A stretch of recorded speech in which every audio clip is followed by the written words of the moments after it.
Welcome to Bishnupur.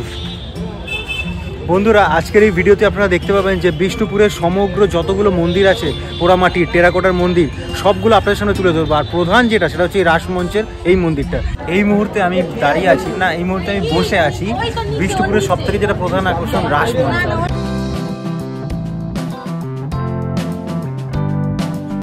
তো শুরুতেই আমি বিকাল চলে গেলাম হাওড়া স্টেশনে। বৃষ্টি ভেজা কলকাতাকে বিদায় জানিয়ে দুদিনের জন্য চললাম বাঁকুড়া বিষ্ণুপুর। অর্থাৎ এই শীতকালে বাঁকুড়া বিষ্ণুপুর একদম পারফেক্ট জায়গা ভ্রমণের জন্য। তবে আমি যাচ্ছি একটা বিশেষ কাজে, যদি সময় পাই ভ্রমণটাও হয়ে যাবে, কারণ আমরা তো বাঙালি, আমরা ভ্রমণ প্রিয় মানুষ। আমরা দু একটা দিন সময় পেলেই কাজের ফাঁকে ঠিক খুঁজে নিই নিজের জন্য কিছুটা সময় এবং ভ্রমণের একটি জায়গা। তো বিকাল পুরুলিয়াগামী একটি ট্রেনে চেপে বসলাম আমি। তো আমার সিট ছিল সেকেন্ড সিটিং। তো বিকালবেলা ট্রেনটা ছাড়ার ফলে আমাদের ওই রাত্রিবেলা 9:30 নাগাদ এসে পৌঁছে দিল বিষ্ণুপুর স্টেশনে। কনকনে ঠান্ডা চারিদিকে, তাতে আমাকে একটি দাদা আনতে এসেছিলেন বাইকে করে। আমি ওনার বাইকে করে চলে গেলাম সোজা রাত্রিবাস যেখানে করব সেই হোটেলে। এই হচ্ছে আজকে আমার রাত্রিবাস করার জায়গা, হোটেল। খুব সুন্দরভাবে উনি অ্যারেঞ্জ করে দিয়েছেন এই ঘরটি। আমার তো খুবই ভালো লাগলো, আর খুবই ক্লান্ত ছিলাম সকালবেলা অফিস করে আসার পর। ফ্রেশ হয়ে এই রুমটাতে বসে একটু খেয়ে নিলাম চিলি চিকেন, রুটি, তরকারি। তো গুড মর্নিং সবাইকে। এখন ঘড়িতে বাজে 9টা। স্নান করে ফ্রেশ হয়ে বেরোলাম। এই হচ্ছে আজকে আমার হোটেল, বিষ্ণুপুরের এই হোটেলে আজকে আমি স্টে করেছি। এবার আজকে সারাদিন বাইক নিয়ে ঘুরবো, একটা দাদার সাথে সারাদিন বিষ্ণুপুরটা বাইক নিয়ে ঘুরবো। এই প্রথম কোনো গ্রাম্য এলাকায় বা কোনো এরকম বাঁকুড়া বিষ্ণুপুরের মতো জায়গায় আমি বাইক নিয়ে ঘুরবো। তারপরে দুপুরের দিকে যাবো একটি জায়গায়, সেটা আপনাদের সামনে তুলে ধরবো। এই হচ্ছে সামনে হাইওয়ে, আর আমাদের দাদার বাইক ওখানে আছে। তো দেখতে থাকুন, ভালো লাগবে, এই এপিসোডটা ভালো লাগবে। এত পরিমাণ ঠান্ডা লাগছে যে কি বলবো আপনাদের। বাইকে জার্নি করতে যেমন ভালো লাগে, সেরকম শীতকালে বাইক রাইডিং কিন্তু প্রচণ্ড মারাত্মক। মানে যার ঠান্ডার ধার তার কিন্তু ঠান্ডা লেগে যেতে পারে। বাট এই প্রথমবার বিষ্ণুপুরে, আমি আগেও 2-3 বার এসেছি, কিন্তু এই প্রথমবার বাইক নিয়ে পুরো জায়গাটা ঘুরে দেখব। সত্যি জাস্ট ভাবা যাচ্ছে না। সবার আগে খেয়ে নিই কাবলি ছোলা, নান আর চাটনি দিয়ে আমি সকালে ব্রেকফাস্টটা সারলাম। তারপরেই এক এক করে আপনাদেরকে দেখাচ্ছি এবং নিজেও দেখছি। প্রথমে আমি যাব দলমাদল কামান। এই সেই কামান, ঠিক এটা ছিন্নমস্তা মন্দিরের একদম পাশেই।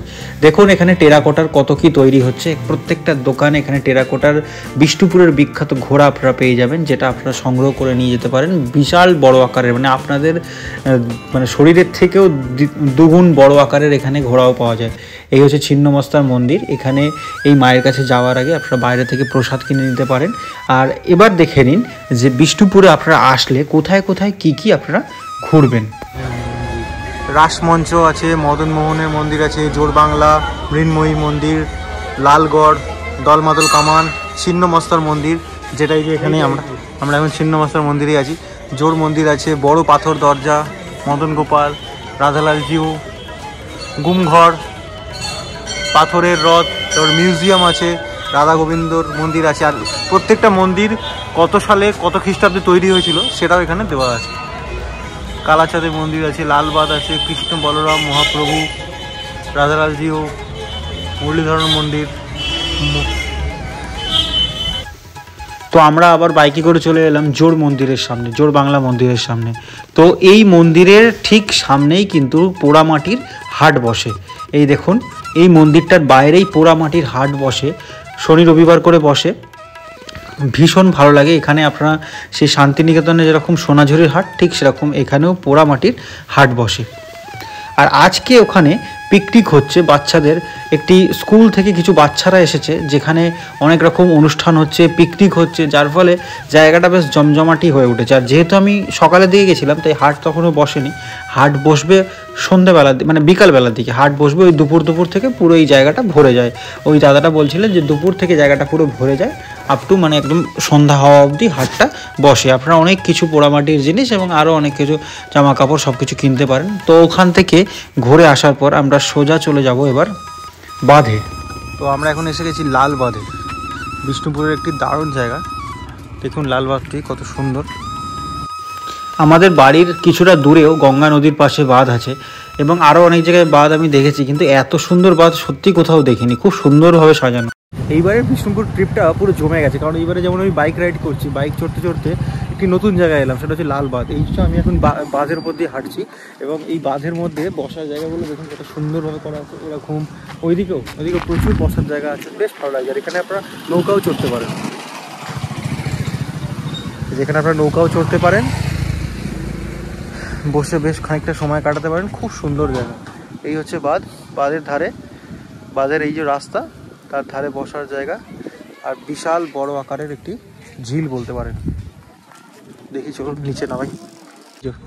লালবাঁধ নৌকা বিহার, 30 টাকা করে মাত্র নেয় এরা, আপনাকে এই নৌকা করে পুরো ঘোরাবে এই বাঁধটা।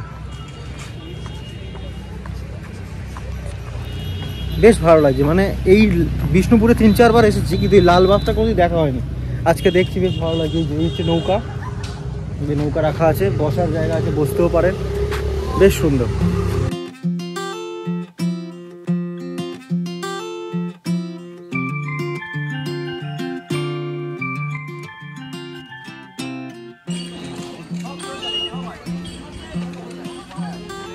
শীতকালের মরশুম, এখন ডিসেম্বর মাসে এই বিষ্ণুপুর চত্বর পুরো সেজে উঠেছে মেলাতে এবং এখানকার পর্যটকদের আসার আহ্বানে। দেখুন সবাই এখানে শিল্পীরা নিজেরাই বিক্রি করছেন এবং তার সাথে তৈরিও করছেন।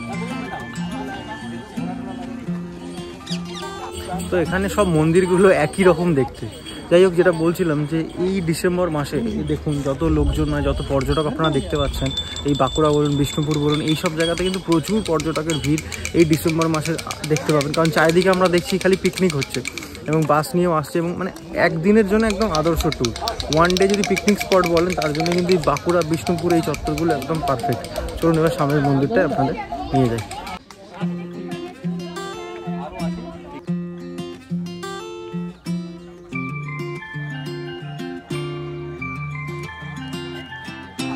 এই মন্দিরগুলো ঢুকতে গেলে তো আপনাকে টিকিট কাটতে হবে, আমরা টিকিট কেটেছি, টিকিটটা দিন। এই হচ্ছে টিকিট, এই একটা টিকিট কাটলে না, একটা টিকিট কাটলে সবকটা মন্দিরে ঢুকতে, এই একটা টিকিট কাটলেই আপনার এখানে 4-5টা যে মন্দির আছে সবে। প্রত্যেকটা মন্দিরের কারুকার্য এবং শিল্পকলা আপনার মন ছুঁয়ে যাবে, কারণ এখানকার যে শিল্পী, তৎকালীন সময়ে যে শিল্পীরা ছিলেন, তাদের হাতের শিল্পকলা আর হাজার চেষ্টা করলেও ফিরিয়ে আনা যাবে না। সেরকম শিল্পী আর সত্যি পাওয়া যায় না, দেখতে পাওয়া যায় না। তাই আমাদের উচিত এবং সরকারের উচিত এই পুরানো মন্দিরগুলোর সংস্কার করা। এবং যেহেতু এই মন্দিরগুলো সেন্ট্রাল গভর্নমেন্টের আন্ডারে চলে গেছে, সেই কারণে আমার কেন্দ্রীয় সরকারের কাছে একটাই অনুরোধ যে খুব সুন্দরভাবে এদেরকে রক্ষণাবেক্ষণ করা এই মন্দিরগুলোর, এবং কোথাও কোনো ক্ষয়ক্ষতি হলে সেগুলো যেন মানে তৎক্ষণাৎ সেগুলো যেন ঠিকঠাক মেরামতি করে দেওয়া হয়। তো চলুন এবার জোর বাংলা মন্দিরের সামনে আপনাদের নিয়ে যাই। এখন জোর বাংলা মন্দিরের সামনে দাঁড়িয়ে আছে, এই হচ্ছে জোর বাংলা মন্দির। এই লাইনটা যেই ক্রস করে যাবো তখনই আর ভিডিও তোলা বারণ, এর বাইরে থেকে তোলা যায়, তো কী লজিক আমি ঠিক বুঝে উঠতে পারি। যাই হোক, আমি এক্ষুনি ভেতরে প্রবেশ করে আপনার যতটা পারবো দেখাবো, কিন্তু বাইরে থেকে দেখাচ্ছি এই যে জোর বাংলা মন্দির। এই জোর বাংলা মন্দিরের চারপাশে বেশ অনেক করে দোকানপাট বসেছে, এখান থেকে আপনারা অনেক কিছু কেনাকাটা করতে পারেন। বাট এই বিষ্ণুপুরের এই সময়, ডিসেম্বর মাসে এই যে এত ভিড়ভাট্টার সময় আসাটা সত্যি বেশ ভালো লাগে, কারণ এত সুন্দর ঠান্ডা ঠান্ডা ওয়েদার, তার পাশাপাশি এত পর্যটক এখানে ঘুরছে। এই জোর বাংলা মন্দির এবং এর সংলগ্ন আরও প্রচুর জায়গা আছে যেগুলো আপনাদের দৃষ্টি আকর্ষণ করবে, বেশ ভালো লাগবে। আর বিষ্ণুপুরের টপ 5-6টা মন্দিরের মধ্যে এটা অন্যতম। চলুন এর মধ্যে প্রবেশ করা যায়। ওখানকার প্রাচীন 5 থেকে 6টি বহু বিখ্যাত মন্দিরগুলোর মধ্যে এই জোর বাংলা মন্দির হচ্ছে অন্যতম। এখানে এই মন্দিরগুলো সম্পর্কে সমস্ত তথ্য জানতে গেলে আপনাদের ওখান থেকে অবশ্যই একটি গাইড বুক করতে হবে।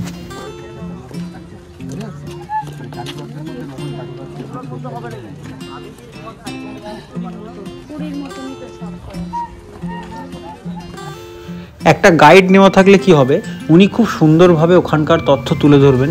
তাকে 100 বা 200 টাকার আপনি তার পারিশ্রমিক দেবেন, তার ফলে আপনাকে সেই সময়কার সমস্ত তথ্য প্রত্যেকটা মন্দিরের সামনে দাঁড়িয়ে প্রত্যেকটা মন্দিরের তথ্য কাহিনী সব কিছু আপনাদের সামনে তুলে ধরবে, যেটা আপনাদের খুব ভালো লাগবে। তো জোর বাংলা মন্দির আমার দেখা কমপ্লিট, এবার একটু মার্কেটটা ঘুরে নিই, মানে আশেপাশে যে কটা দোকান আছে কী কী বিক্রি হচ্ছে ওটা একটু দেখে দিই। প্রত্যেকটা মন্দিরের সামনেই অনেক সুন্দর সুন্দর ভালো ভালো দোকান আছে, যেখানে আপনারা অনেক কিছু ঘর সাজানোর জিনিস এবং কাউকে গিফট দেওয়ার জন্য অনেক কিছু জিনিস এখান থেকে কিনে নিয়ে যেতে পারেন।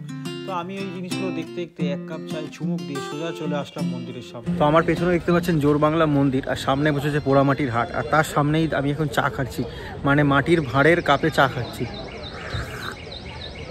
এই সময় পুরো বাঁকুড়া বিষ্ণুপুরের সমস্ত জায়গায় প্রচুর পিকনিক স্পট এর লোকজন একদম মানে পর্যটকে ভর্তি, এবং আরও সামনের দিকে প্রচুর লোকজন এখানে দেখছি পিকনিক করছে।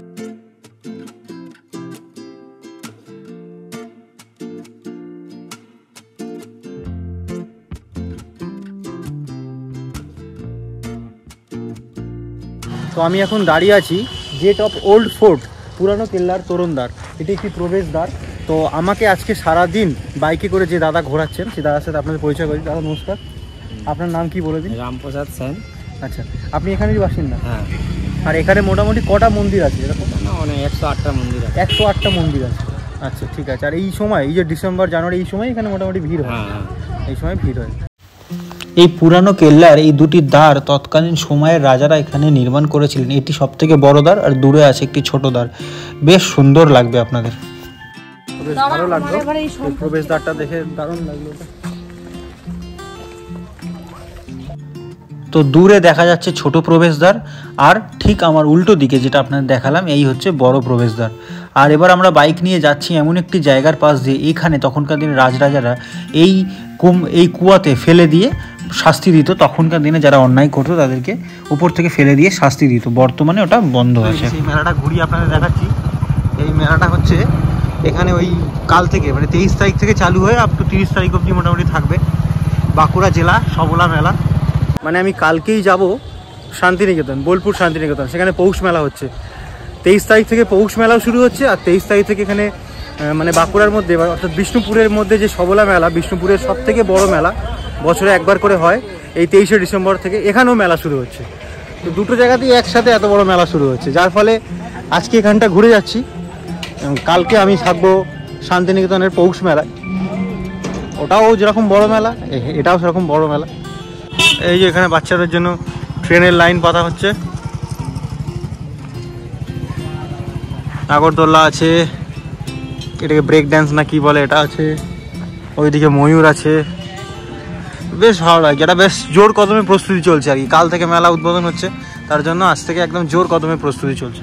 এই বিষ্ণুপুরের এই মেলা বহু প্রাচীন, মানে দিন থেকে চলে আসছে। আমি যখন 2016 সালে এসেছিলাম, প্রায় আজ থেকে 9 বছর আগে, 8-9 বছর আগে বন্ধুদের সাথে, তখন এখানে এসে সকালবেলা মানে ট্রেন থেকে নেবে এখানে এসে প্রায় 2-3 ঘন্টা ধরে আমরা বন্ধুরা মিলে ঘুরেছি, কোথাও একটা হোটেল খুঁজে পাইনি, জাস্ট ফর এই মেলার জন্য। মানে এতটাই ক্রেজ এখানে। আমি এখন বিষ্ণুপুরের যে হাই স্কুল, যে স্কুলের মাঠে যে মেলা হয়, সেই মেলা প্রাঙ্গণে দাঁড়িয়ে আছি। এই হচ্ছে আমার পেছনে বিষ্ণুপুর হাই স্কুল, আর ঠিক স্কুলের সামনে দেখুন কত বড় এই মাঠ। কাল থেকে বিশাল বড় আকারের মেলা শুরু হয়ে যাবে। আজকে মেলার জোর কদমে প্রস্তুতি চলছে, সেরা লাগে সেরা।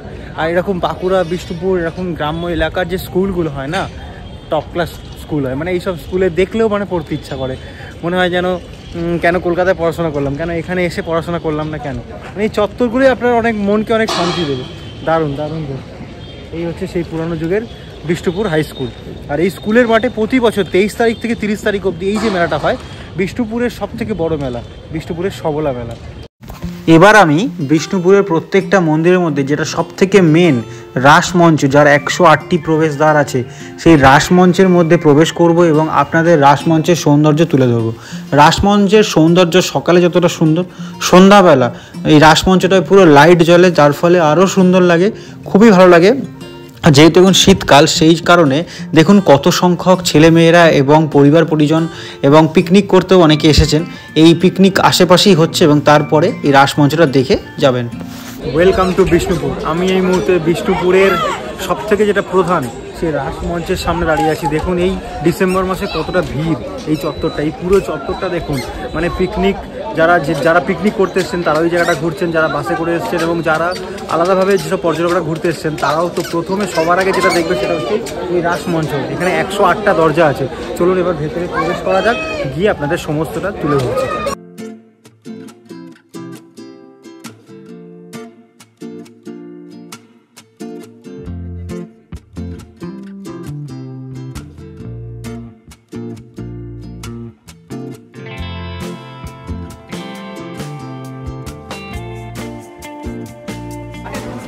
দল বল বেঁধে লোকজন উঠছে দেখুন।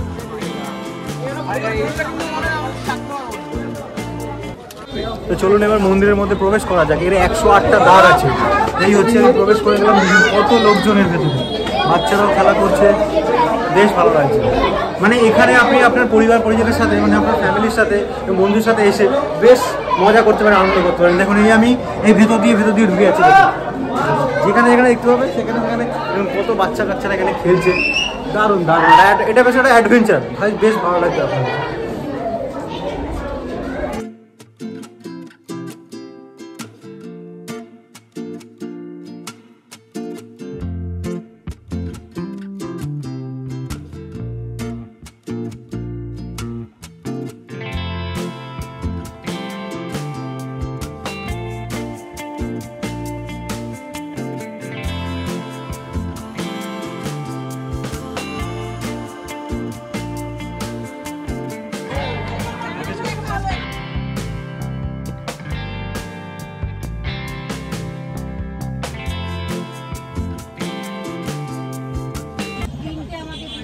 এই যে সেই বিখ্যাত দোকানটা, এই দাদাটা কিন্তু ভীষণ ভালো। এখান থেকে আপনারা জিনিসপত্র কিনতে পারেন। উনি নিজেই শিল্পী, নিজের হাতেই বানান আর নিজের হাতেই বিক্রি করেন। দেখুন একদম রাসমঞ্চের ঠিক উল্টো দিকে।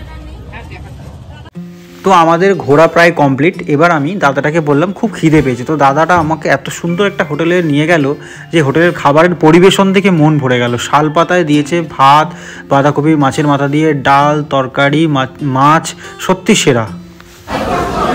শাল পাতায় খেতে জাস্ট খুব সেরা লাগে, মানে সব জায়গায় তো পাওয়া যায় না। বিষ্ণুপুরে এসে এরকম একটা হোটেলে প্রবেশ করলাম, সেখানে দেখলাম শাল পাতায় খেতে, মানে কাঁচা শাল পাতা, বেশ সুন্দর লাগে। তো দুজনে মিলে খাওয়া দাওয়া কমপ্লিট করে নিলাম। এবার আবার বাইকে করে চললাম সেই মেন জায়গায়, যে জায়গায় যাওয়ার জন্য আজকে আসা। তো আমি এখন বিষ্ণুপুরটা পুরো বাইকে ঘুরছি। কি ঠান্ডা এদিকে, প্রচণ্ড পরিমাণ ঠান্ডা। বিষ্ণুপুরের অলিগলি রাস্তা থেকে আমরা এখন হাইওয়েতে উঠলাম। তো আজকে সারা দিনটা পুরো বাইকে ঘুরছি এবং ঘুরবো। সাডেন রাত্রিবেলার প্ল্যানটা চেঞ্জ হয়ে গেল। আজকে বিকালবেলা আমার ট্রেন ছিল কলকাতা যাওয়ার, ওটা যাবো না, আজকে রাতে এখানে থেকে যাবো। কালকে সকালে এখান থেকে চলে যাবো বোলপুর শান্তিনিকেতন। নমস্কার বন্ধুরা, আজকে সারাদিন আমি বিষ্ণুপুরে ঘুরলাম। বিষ্ণুপুরে ঘোরার পর এমন একটি জায়গা আজকে আমি এসেছি, সেই সন্ধান আজকে আপনাদের দেব, যেখানে আসলে আপনাদের একটু হলেও খারাপ লাগবে। কারণ আমাদের এই মডার্ন যুগে, আমাদের এই এখনকার সমাজে আমরা বড়ই স্বার্থপর হয়ে গেছি। আমরা প্রত্যেকে বড়ই স্বার্থপর হয়ে গেছি। মানে পুরনো দিনের যে মানুষ যারা আছে, মানে আমাদের দাদু দিদা বাবা মা, তাদেরকে আমরা দেখতেই চাই না, মানে সেরকমভাবে গ্রাহ্যই করি না। আসুন সেই রকম কয়েকটি মানুষের সাথে আপনাদের পরিচয় করাই, যাদের সাথে আপনারা মিশলে এবং থাকলে আপনাদের মনে হবে যে আপনাদের জীবন সার্থক। আমাদের সমাজে দু ধরনের মানুষ আছে। এক হচ্ছে যারা অবহেলা করে দূরে ঠেলে দেয় নিজের কাছের মানুষদের। আবার আমাদের সমাজে এমনও কিছু মানুষ আছে যারা নিজের কাছের কেউ নয়, তাদেরকে আপন করে নেয়, সেরকমই একটি জায়গা আজকে এনেছি, অমর সেবা সংঘ। এটি একটি বৃদ্ধাশ্রম বিষ্ণুপুরের। এটার যদি আমি অ্যাড্রেস বলি, এটা হচ্ছে রামসাগর। বিষ্ণুপুরের মধ্যে একটি জায়গা আছে রামসাগর, একটি গ্রামের মধ্যে। এই হচ্ছে বৃদ্ধাশ্রম, দেখুন। চলুন এবার এই বৃদ্ধাশ্রমের মধ্যে আমরা প্রবেশ করি এবং কিছুটা সুন্দর মুহূর্ত আমার সাথে আপনারা কাটান এবং দেখুন যে এনারাও সুন্দরভাবে ভালোভাবে হেসে খেলে বেঁচে থাকতে পারে। আসুন।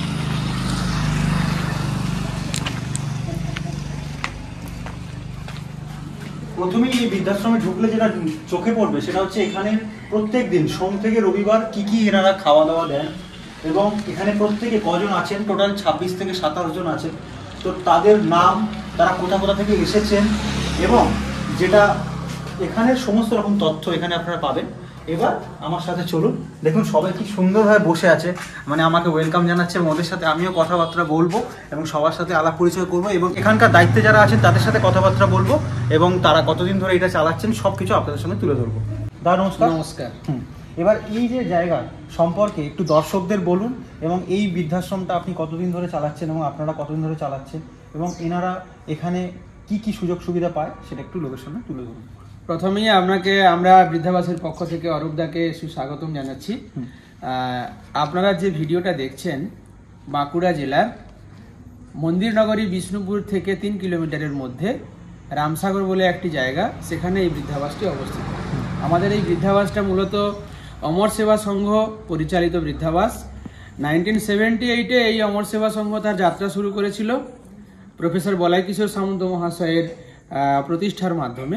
তারপর পরিষেবা দিতে দিতে প্রায় 5 দশক চলছে এবং তারই সেবা প্রতিষ্ঠানের একটা অঙ্গ হিসেবে বাঁকুড়া জেলার রামসাগরে অবস্থিত এই বৃদ্ধাবাস আমরা দেখতেই পাচ্ছি।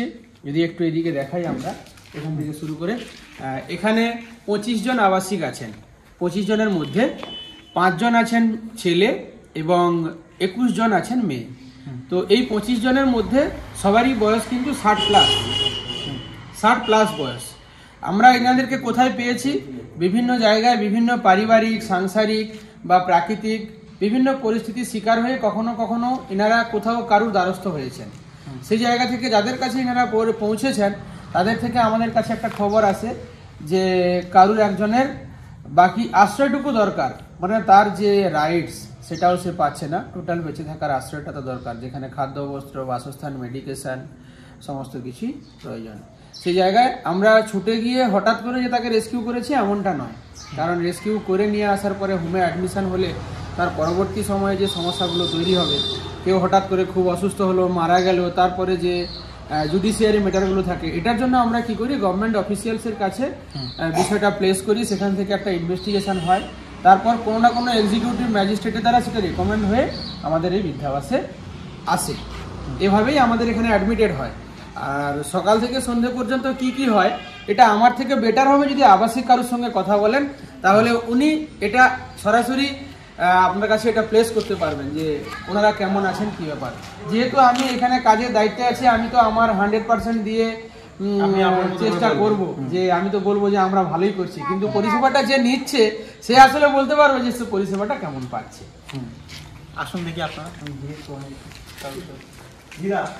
বলো কেমন আছো? বলো। ভালো আছি, আমরা বাড়ি থেকেও ভালো আছি, সব কিছু আমাদের ভালো, খাওয়া দাওয়া ভালো, মানে থাকা ভালো, পড়া ভালো, ডাক্তার, ওষুধপালা সব কিছু আমাদেরকে দেয় করে। খাওয়ান দাওয়ানো খুব ভালো, ওই রকম খাওয়া দাওয়া বলে আমরা কোনোদিন দেখিনি, এরকমও আমরা করে রয়েছি। মানে এখানে এসে হাসি খুশি ভাবে হাসি খুশি আমরা খুব ভালোই আছি। আমি আর পুরনো জীবনে ঢুকলাম না, আমি গেলাম না, পুরনো কথা বুঝি। এখন যেরকম আছো ভালো আছো? হ্যাঁ ভালো আছি। আচ্ছা বাহ। আর ওখানে যে দাদা এই যে এত কথা আমার সাথে বললো, দাদার ব্যবহার কেমন? ব্যবহার ভালো, এক সময় রেগে যায় আবার ভালোবাসে, সেটা তো সংসারে থাকলে হবে। ভালো, খুব বাসে, খুব সুন্দর করে।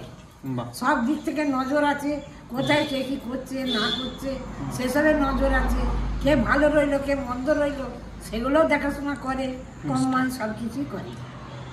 এটা আমরা খারাপ বলতে পারি। আর তোমরা সন্ধ্যাবেলা দিয়ে কিভাবে কাটো? সিরিয়াল? হ্যাঁ, আর সিরিয়ালটা দেখি। আমি চাইবো যে তুমি একটু সকাল থেকে সন্ধ্যে পর্যন্ত কি করো, সংক্ষেপে গুছিয়ে এই বিষয়টা একটু বলো।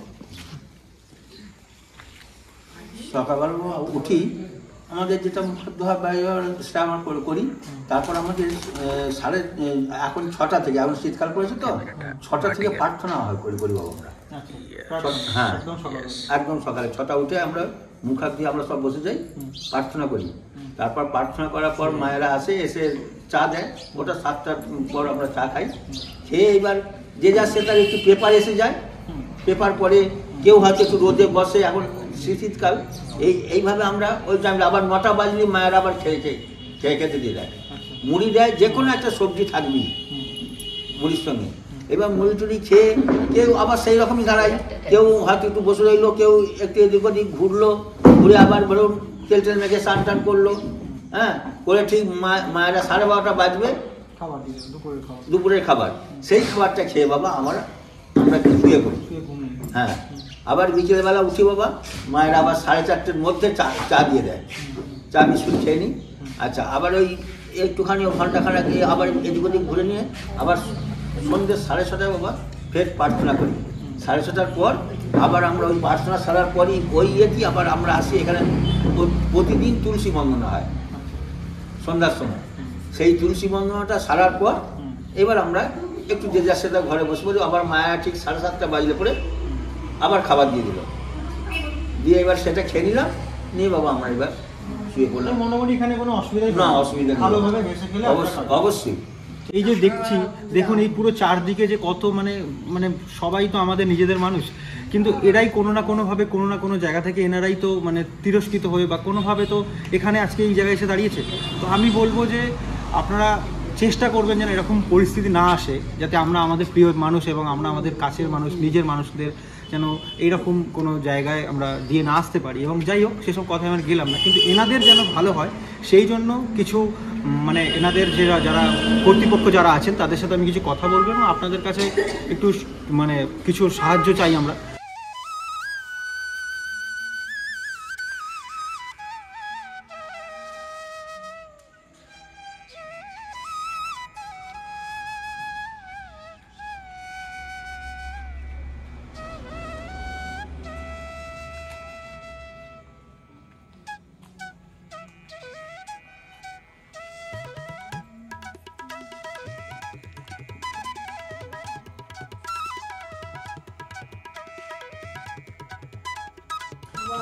তো চলুন আরও কিছু মানুষের সাথে কথা বলে নি। আপনার নাম কি? আমার নাম হচ্ছে জব্বর মণ্ডল। আচ্ছা, আপনি কোথা থেকে এসেছেন? আমি রোদুড়া রানীবান থেকে। আচ্ছা আচ্ছা, এখানে আপনার কোনো রকম অসুবিধা হচ্ছে? না বাবা, কিচ্ছু অসুবিধা নেই। আচ্ছা, এখানে খাওয়া দাওয়া ভালো পাচ্ছেন? কত সুন্দর কোনো অভাব নাই, কোনো কষ্ট নাই, থাকার কষ্ট নাই। আমি যতক্ষণ খাই আমাকে কিছু বলেও নাই। বাহ। কিন্তু খুব সুন্দর থাকি। হ্যাঁ। আর আমি যেখানে ছিলাম, হ্যাঁ, ওই কষ্টটা যদি আমার মনে করতো ভিতরটা হুকুক পান যে আমি কি দিনকে আমি কি কষ্ট পাই। মানে আপনি আগে যেমন ছিলেন সেই কষ্টটা আমি আর মনে করাতে চাইছি না, আপনাকে বলতেও হবে না, কিন্তু সেখানে সেই জীবন থেকে এই জীবন অনেক ভালো। তো অনেক অনেক অনেক অনেক। যাক, আমার সঙ্গে স্কুলে আগে তো স্কুলে ভাত হইত, তো স্কুলে ভাত দিত, সে দেখিবি বাবা আমার সঙ্গে কি করতো, কুকুরে খাচ্ছ, ছাগলে খাচ্ছ, এমনি পাখি খাচ্ছ, সেই সঙ্গে আমি খাচ্ছি, এমন কষ্ট গেছে। ঠিক আছে ঠিক আছে ঠিক আছে। দিদা, তোমার নাম কি বলো? আমার নাম মালাই। এখানে ভালো আছে তো? হ্যাঁ বাবু, আচ্ছা ঠিক আছে।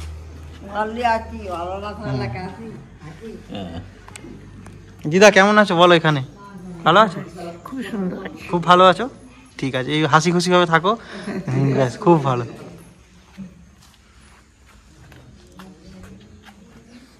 তো এই ভিডিওটা যে কারণে করা বন্ধুরা, যাতে এনাদের আপনারা কিছু সাহায্য করতে পারেন, যাতে এই সমস্ত অসহায় মানুষগুলোর পাশে আপনারা দাঁড়াতে পারেন, এখানে আপনারা নিজেরাও আসতে পারেন, এছাড়া আপনারা কিছু অর্থ দিয়েও সাহায্য করতে পারেন।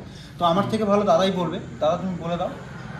অ্যাকচুয়ালি আমাদের এই প্রতিষ্ঠানের প্রতিষ্ঠাতা যিনি, বিবেকানন্দ সম্পর্কে উনি অনেক রিসার্চ করেছেন এবং একটা কথা সবসময় বলতেন যে অভুক্ত অবস্থায় কোনো মানুষকে যদি তুমি দেখে নাও তাহলে তাকে দেখার পরে তোমার খাদ্য গ্রহণ করার কোনো অধিকার নেই।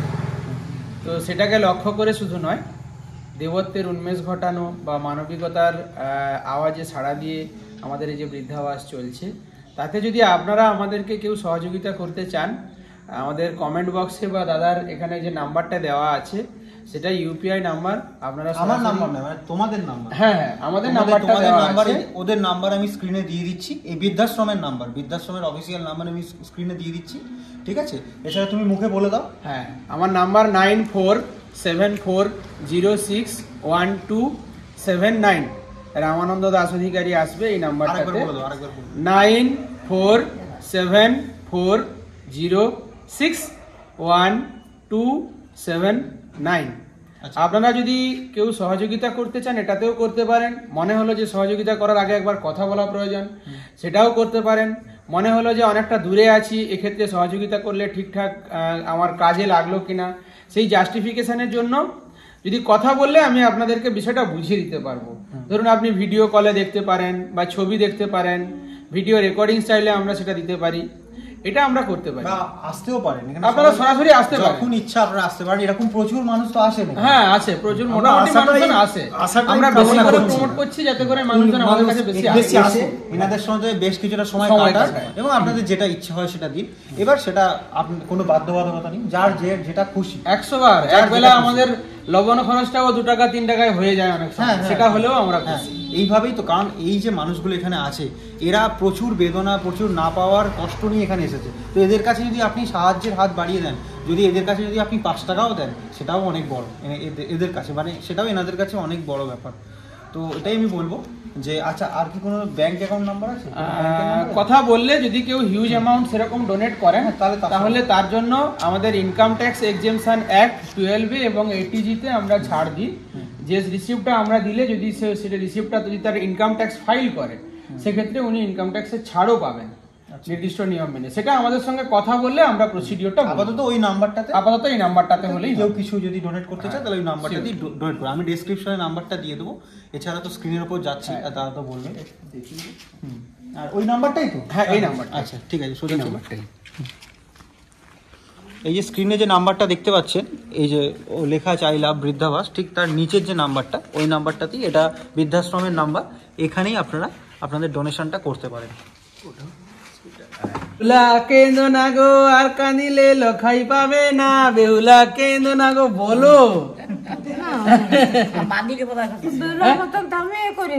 সেটা বলো, বলো।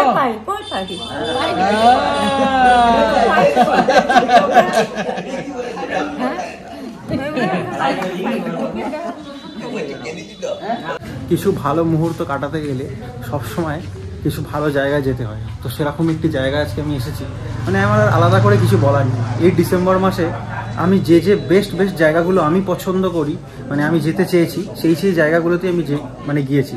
তার কারণই হলো যে এই ডিসেম্বর মাসে আর কয়েকদিনের মধ্যেই হচ্ছে আমার জন্মদিন। তো আর কয়েকদিন পরই কিন্তু আমি এখানে আসবো। এনাদের কথা দিয়েছি যে এখানে আমি আর কয়েকদিনের মধ্যে আসবো। এনাদের সাথে কাটিয়ে বেশ ভালো লাগলো, অনেকটাই সময় কাটালাম এবং ইন ফিউচারে আরও এখানে আসবো সেরকম কথাই দিয়ে গেলাম। এবার আমার যতটা যা সামর্থ্য আমি করলাম সেটা ধর আপনাদেরকে শেয়ার করার মতো নয়। তাই চেষ্টা করুন আপনারা, যদি কিছু আপনারা সাহায্য করতে পারেন তাহলে ওনাদেরও ভালো হয় এবং এই সংস্থাতে যে দু একজন মানুষ নিঃস্বার্থভাবে চালাচ্ছেন তাদেরও ভালো হয়, তারাও ভালোভাবে চালাতে পারেন। এই সংস্থা আরও এগিয়ে যাক এবং এরকম আরও অনেক বৃদ্ধাশ্রম হোক। তবে এটা একটা আমার প্রশ্ন আছে, যেরকম আরও অনেক বৃদ্ধাশ্রম কেন হবে? আমরা কি এতটাই স্বার্থপর এবং আমরা কি এতটাই অপদার্থ যে নিজেদের বাবা মাকে এবং নিজেদের দাদু দিদাকে দেখতে পারবো না? মানে আমরা কোন দিকে যাচ্ছি, আমাদের সমাজ কোন দিকে যাচ্ছে, যে আমাদের সমাজ কোন দিকে যাচ্ছে যে আমরা আমরা নিজেদের কাছের মানুষকে এইভাবে কষ্ট দিয়ে দূরে ঠেলে দিই? কোনো ভাষা নেই আমার, কোনো ভাষা নেই। এনারা দেখুন না, শত কষ্ট, শত অবহেলা, শত লাঞ্ছনা সহ্য করে এখানে কত হাসি মুখে হেসে খেলে সবাই মিলে আসে। জীবন আমাদের অনেক কিছু শেখায়, জীবন আমাদের অনেক কিছু দেখায়। এই যে আজকালকার যে আপনারা বলেন যে কেন বিয়ে কেন করছি না, আমি পার্সোনালি আমার কথা বলছি, বিয়ে কেন করছি না, তো এইগুলোও দেখার তার একটা কারণ ভবিষ্যতে কি হবে এবং ভবিষ্যতের কথা তো কেউ বলতে পারে না।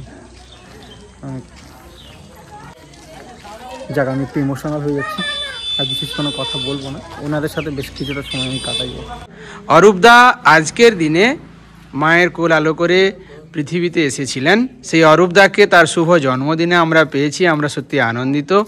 জন্মদিনে কেক কাটার প্রাক্কালে আমাদের আবাসিকদের পক্ষ থেকে আবাসিকরাই জন্মদিনে আশীর্বাদ জ্ঞাপন করছেন।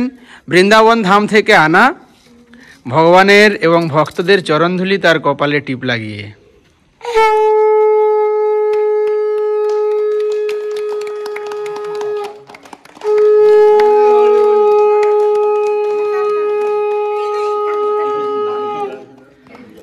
এরপরে রীতি মেনে, যদিও এটা ওয়েস্টার্ন কালচার, আমাদের হিন্দু ধর্মের জন্মদিনের যে কালচার সেটাকে আমরা এখন খুব কমই প্রায় নারিশ করছি, একটু পায়েস খাওয়া।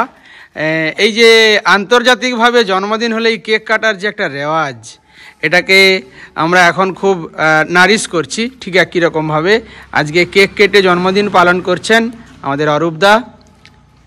আমি কিছু কথা বলতে চাই যে এটা আমার সেরা জন্মদিন, কারণ এই ডিসেম্বর মাসে আমি বেস্ট জায়গাতেই যেতে চেয়েছি। আমার যেখানে ভালো লাগে আমি সেখানে এই ডিসেম্বর মাসে যেতে চেয়েছি। আমার মনে হয় না এর থেকে ভালো কোনো জায়গা হতে পারে যে সমাজে যাদেরকে আপনারা অবহেলিত বলে দূরে সরিয়ে দিয়েছিলেন, তারাই কিন্তু আজকে আমার মতো একটা সাধারণ ছেলেকে কাছে টেনে নিয়েছে এবং এত সুন্দর একটা মুহূর্ত উপহার দিয়েছে। এটা সত্যি কোনোদিন ভোলার নয়।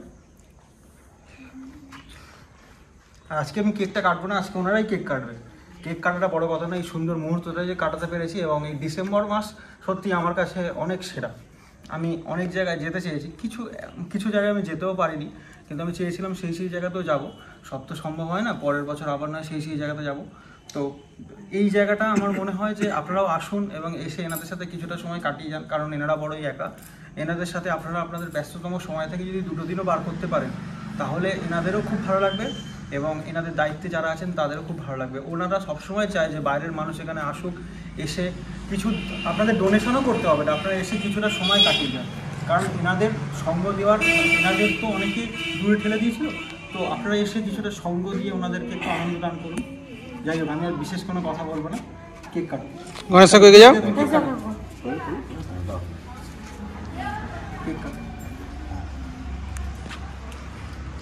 Happy birthday to you Arup. Happy birthday to you. Happy birthday to you. Arup. Happy birthday to you. Happy birthday to you. Arup. Happy birthday to you. Arup. Happy birthday to you Arup. Happy birthday to you. Arup. Happy birthday to you. বেলামাসি, তুমি একটু অরূপ দাকে cake খাইয়ে দাও। বেলামাসি, cake কেউ মাখামাখি করবে না। এটা হয়, হ্যাঁ। এটাকে কাটো, পিস না ওঠে বাবা। বেলামাসি একটু কেক খাইয়ে দাও। Very good, the precious moment. হ্যাঁ, আর সবাই একবার আসুন, সবাই এসো, একটা গ্রুপ ফটো হোক। তো বন্ধুরা, এত সুন্দর একটি দিন আমি কাটালাম, সত্যি আপনারা দেখলেন। আপনারা সবাই খুব ভালো থাকবেন, এনাদের পাশে দাঁড়ান, পারলে এখানে একবার ঘুরে যান। আপনারা সবাই সত্যি ভালো থাকবেন। টাটা।